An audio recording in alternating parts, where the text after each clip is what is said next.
Tiklong ang isang babae sa Terminal 3 ng Ninoy Aquino International Airport matapos mahulihan ng tinatayang 1 kilo ng hinihinalang shabu.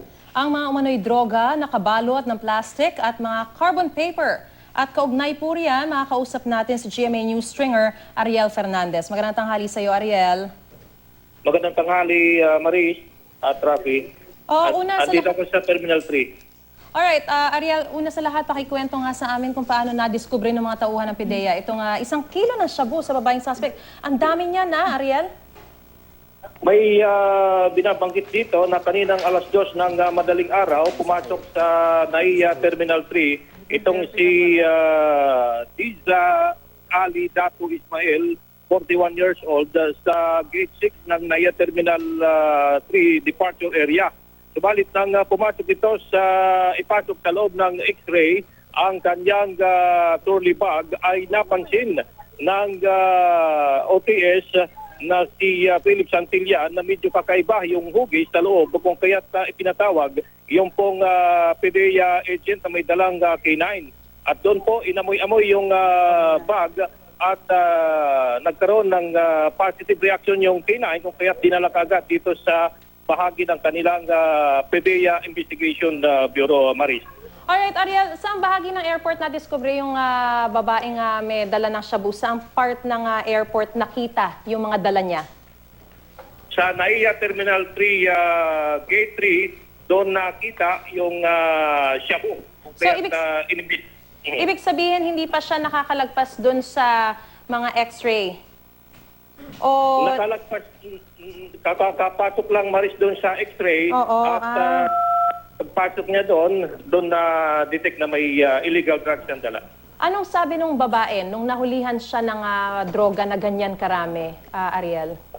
Ang sinasabi niya, Maris, ay bibili lamang siya ng ticket, kasi wala pa siyang dalang ticket. Siya ay bibili ng ticket sa loob ng terminal. Pero hindi niya dine-deny o ano bang naging talagang pahayag nitong babae? Hindi niya alam na meron siyang ganyang karaming shabu o mga kontrabando sa loob ng kanyang bag? Tahasan ba niyang itinanggi ito, Ariel? Itinatanggi, ayaw niyang aminin, pero Maris, kahinahinala dahil 5 pakete ito na kanyang dala kung kaya't may hinala yung mga otoridad na may ilang bisis nang ginagawa ito. So ngayon ay nasa kustodiya na siya ng airport police, Ariel. Ano ba ang mga posible niyang kaharapin na kaso? Nasa hawak na siya ngayon ng PIDEA, Philippine Drug Enforcement Agency, at yung kanyang mga item ay hawak na rin. At isa sa kasong kaharapin niya ang paglabag sa Republic Act 9165 o mas kilala sa pag-dangerous drug na kanyang dala, Maris. Ngayon lang ba nangyari na merong nahuli na ganitong kalaki na dami o ganyang karami ng mga kontrabando o ng mga shabu sa airport, Ariel, sa tagal mong nagko-cover na dyan?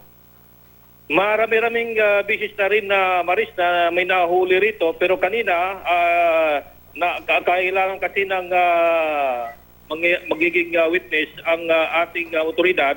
Kung kaya't may mga media tayo na tayo po'y nakasaksi rito, kung kaya't na ikalat agad sa publiko itong kanilang accomplishment, Maris.